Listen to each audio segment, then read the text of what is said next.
माँ, जब से आई हूँ देख रही हूँ।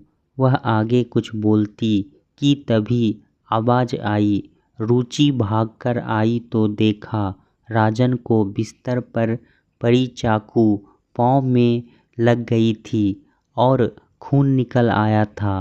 रुचि ने फटाफट खून को साफ कर राजन को बैंडेड लगाया और कोमल से बोली, भाभी, बिस्तर पर चाकू कौन रखता है भला?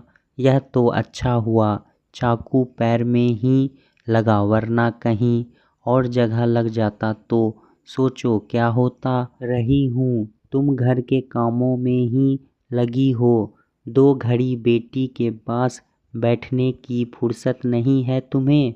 क्या मैं रोज़ आपके घर आती? आपके नाते नातिन आपसे मिलने को बेकरार थे। नानी के घर जाएंगे और नानी के साथ खूब मज़ा करेंगे कह रहे थे, मगर यहाँ तो आपको मेरे साथ बैठने तक का समय नहीं है। माँ, अब आपका आराम करने का समय है। इस उम्र में इतना काम करना शरीर के लिए अच्छा नहीं है। वैसे भी आपने पूरी ज़िंदगी काम ही तो किया है, अब तो थोड़ा आराम करिए। रुचि अपनी माँ अनीता जी से बोली। अनीता जी ने आसपास नज़र दौड़ाकर कहा, तुम्हारी भाभी कोमल कहाँ गई? अभी तो यहीं रसोई में खड़ी थी। तुम तो जानती हो ना, अगर कोमल ने सुन लिया तो आफत आ जाएगी। वैसे भी उसकी आदत है, छोटी छोटी बातों का बतंगर बना देती है, इसलिए तुम भी चुप ही रहा करो। माँ, कोमल भाभी छत पर कपड़े सुखाने गई है, तभी तो मैं आपसे खुलकर बोल पा रही हूँ, वरना जानती हूँ भाभी के सामने अगर आपको मेरे साथ बैठने बोल दूँ तो उनको बुरा लग जाएगा। आप और भाभी मिलकर ही घर का सारा काम करते हो, जानती हूँ, मगर आज मैं आई हूँ तो क्या आप दोनों थोड़े समय मेरे पास नहीं बैठ सकते? मैं सिर्फ आपको ही मेरे पास बैठने थोड़ी बोलती हूँ। मैं तो चाहती हूँ कि भाभी भी मेरे साथ थोड़ा वक्त गुजारे, मगर मैं जब भी आती हूँ वह मेरे साथ समय गुजारती ही नहीं। शायद उन्हें मेरा यहाँ आना इतना पसंद नहीं। वैसे भी रात को रंजित मुझे लेने आ जाएंगे और वापस ना जाने कब आऊँ। रुचि लगभग 6 महीने बाद अपने बच्चों को लेकर अपने मायके आई थी। आज बच्चों ने बहुत जिद की कि उन्हें नानी के घर जाना ही है, तो रुचि बच्चों को मना ना कर पाई। दरअसल रुचि ने जानबूझकर मायके आना कम कर दिया था। रुचि जब भी मायके आती अपनी माँ को दिन भर घर के कामों में उलझा हुआ देखती। वह जानती थी माँ की बूढ़ी हड्डियों में अब पहले जैसी ताकत नहीं रही है। उसे अपनी माँ दिन भर यूं चक्कर घिरनी की तरह काम करते देख दुख होता था। जहाँ दूसरी तरफ रुचि खुद अपनी सास को बहुत आराम देती थी, वहाँ दूसरी ओर अपनी माँ को दिन भर पीसते देखती थी। वह जानती थी कोमल भाभी अपने में ही रहती है, ना कोमल भाभी को घर के कामों में रुचि थी और ना ही सास और ननद के साथ बात करने में। इसलिए रुचि ने मायके आना ही कम कर दिया था। रुचि के दोनों बच्चे राजन और मोनू नानी के घर आकर बहुत खुश थे। दोनों उनके मामा मामी के कमरे में टीवी देख रहे थे। तभी राजन के जोर से रोने की कोमल बोली, दीदी, मुझसे ही चाकू बिस्तर पर छूट गया था। मैं वहीं बैठकर सुबह फल काट रही थी। रुचि बोली, भाभी, वैसे भी आपका कमरा हमेशा अस्त व्यस्त पड़ा रहता है। आप कभी कभार अपने कमरे की भी साफ सफाई कर लिया कीजिए। कमरा हमेशा यूं फैलाकर रखना अच्छी बात नहीं है।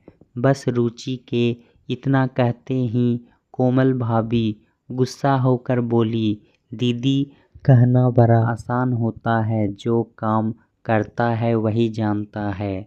घर में कितना काम होता है, खाना बनाओ, बच्चों को स्कूल ले जाओ और छोड़ो, ऊपर से काम वाली बाई की 1 महीने की छुट्टी लेकर गांव गई है, इसलिए झाड़ू पोछा और बर्तन भी हाथ से करना पड़ रहा है। मैं अकेली कितना काम करती रहूं, यह कोई नहीं देखता। यह सुनकर अनीता जी बोली, बहू मैं तुम्हारा सारा काम करती हूँ, फिर भी तुम सभी के सामने यही ढिंढोरा पीटती रहती हो कि तुम अकेले घर का सारा काम करती हो। आपको घर में रहना है और खाना खाना है तो काम तो करनी ही पड़ेगा ना, नहीं छोड़ती। मैं भी मेरी माँ का यूं बार बार अपमान नहीं सहन कर सकती हूँ। आप सुबह 9 बजे से पहले कभी उठती नहीं, जबकि माँ सवेरे 7 बजे उठकर ही घर की आपकी बुराई नहीं करती, कभी किसी से नहीं कहती कि वह खुद घर में कितना काम करती है। आप सुबह देरी से उठती हैं और दोपहर में खाना खाकर वापस 3 घंटा अपने कमरे में जाकर सो जाती हैं, मगर माँ कभी किसी से नहीं कहती। और मैंने ऐसी बहुत सी सासें देखी है जो दिन भर वे भी बहुत बार थकती हैं, मगर बताती नहीं। दीजिए, मैं तुम्हारी हर काम में मदद करती हूँ, तुम भली भांति जानती हो। कोमल बोली, माँ तो कौन सा बड़ा काम करती है, बिना काम किए बैठे बैठे खाना खाना अच्छा लगता है क्या भला।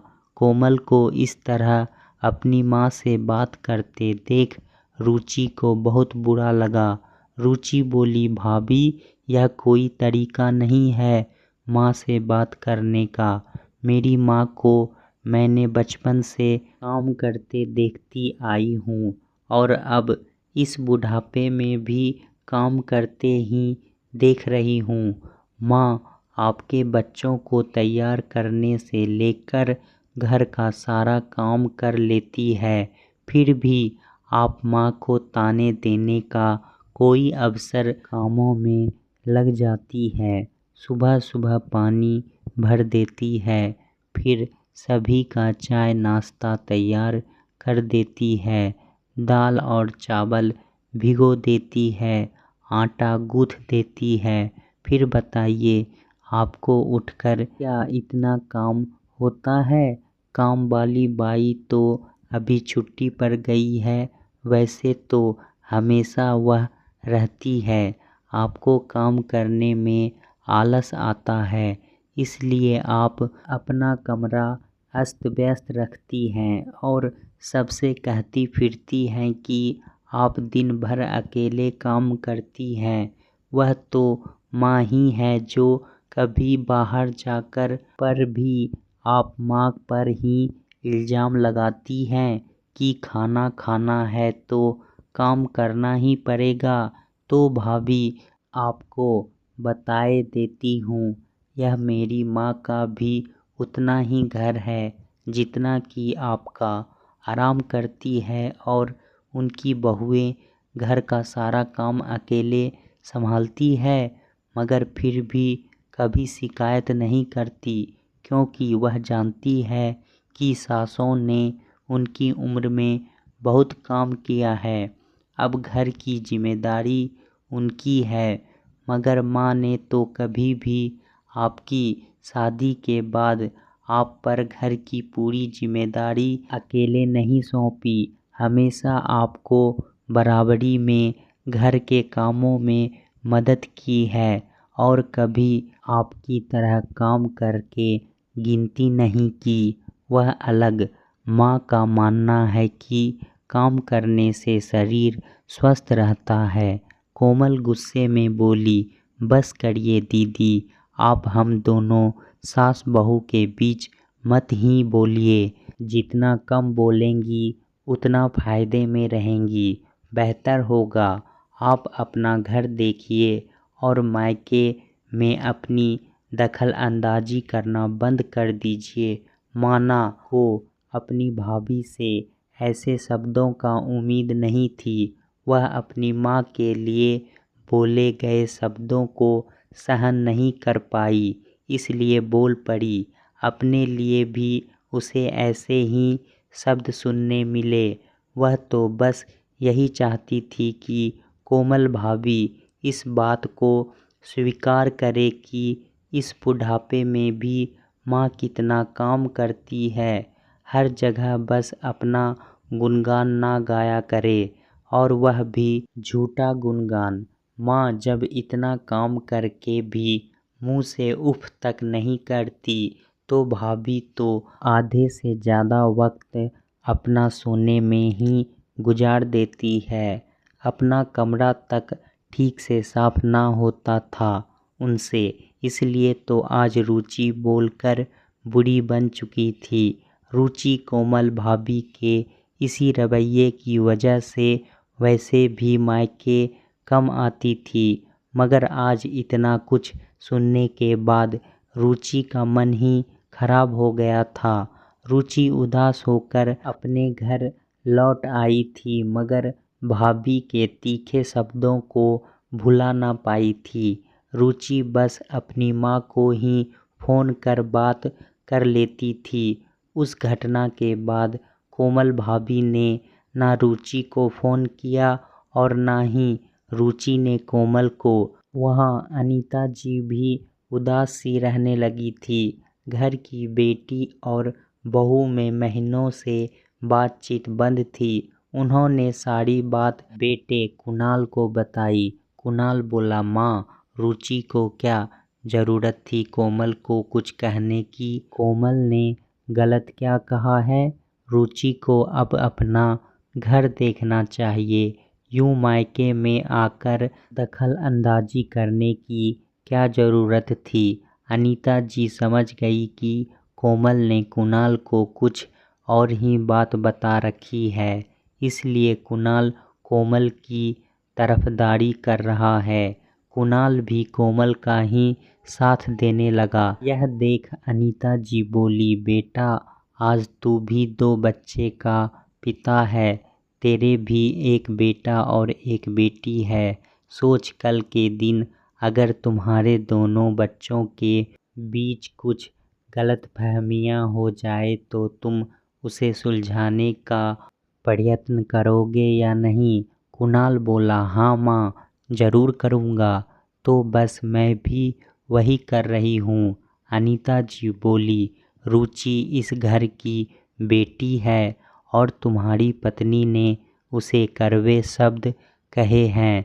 जैसे तुम्हारा अपनी पत्नी के लिए फ़र्ज बनता है, वैसे ही तुम्हारा अपनी बहन के लिए भी कुछ फ़र्ज बनता है।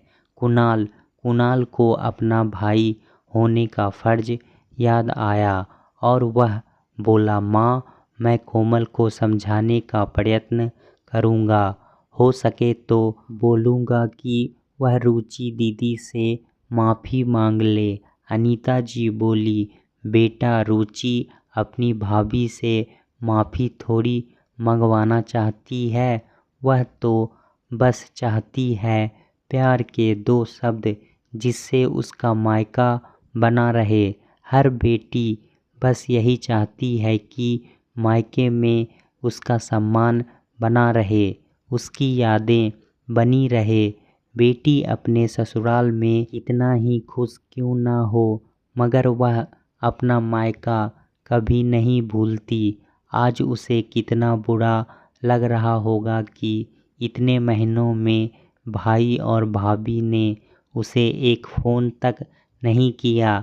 कोमल माँ की बात सुनकर अपने कमरे से बाहर आकर बोली, माँ, आपने ही रुचि दीदी को बहुत सर चढ़ाकर रखा है, वरना उन्हें क्या ज़रूरत थी पिछली बार हमारे घर के मामलों में बोलने की?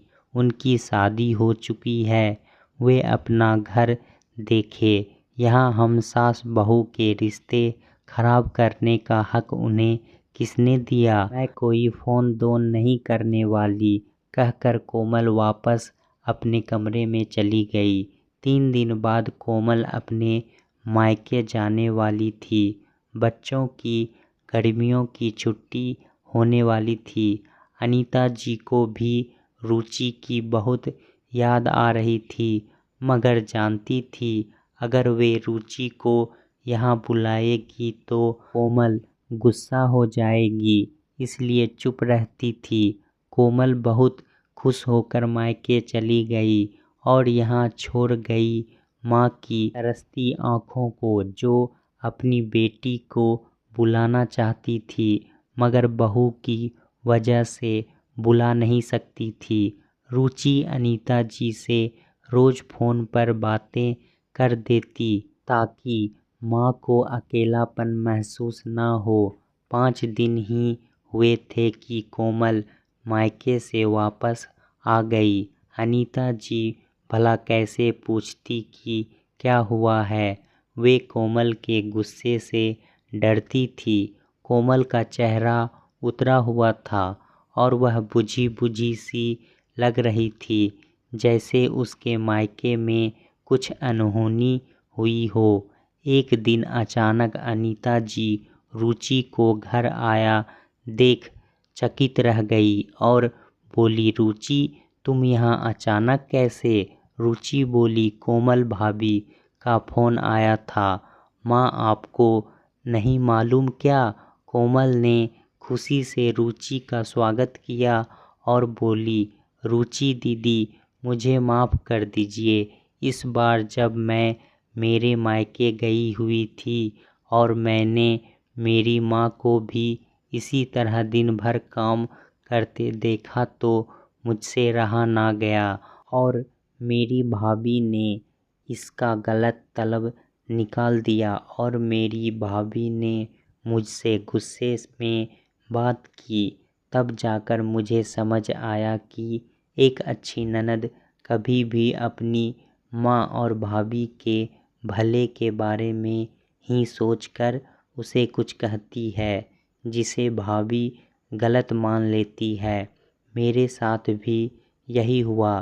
तब मुझे आपकी बहुत याद आई और मैंने यह फैसला किया कि मैं आकर तुरंत आपसे माफ़ी मांगूंगी। रुचि बोली, भाभी मैं आपसे माफ़ी नहीं मंगवाना चाहती हूँ, बस आपको यह बात समझ में आई, मेरे लिए यही काफ़ी है। कोमल बोली, माँ मैं आपसे भी माफ़ी मांगती हूँ। आप हमेशा मुझे हर काम में सहयोग करती रही, मगर मैंने फिर भी आपकी कदर ना की। अनीता जी बोली, कोई बात नहीं बेटा, देर आए दुरुस्त आए। दोस्तों, हर घर में ननद भाभी की नहीं बनती है, क्योंकि भाभियों को घर में ननद की दखल अंदाजी रास नहीं आती है।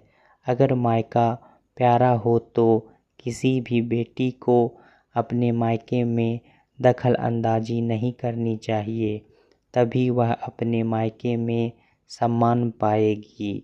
अगर वह अपने मायके में दखल अंदाजी करना नहीं छोड़ती तो एक समय के बाद कोई उन्हें पसंद नहीं करता और धीरे धीरे उनका मायका छूट जाता है। भाभियों को भी यह ध्यान रखना चाहिए कि उनकी ननद का मायका बना रहे और उनकी ननद जब भी मायके आए तो खुले बाहों से उनका स्वागत हो। दोस्तों, कहानी कैसा लगा हमें कमेंट में ज़रूर बताएं। इसी तरह की पारिवारिक कहानी सुनने के लिए हमारे चैनल को सब्सक्राइब करना ना भूलें। धन्यवाद।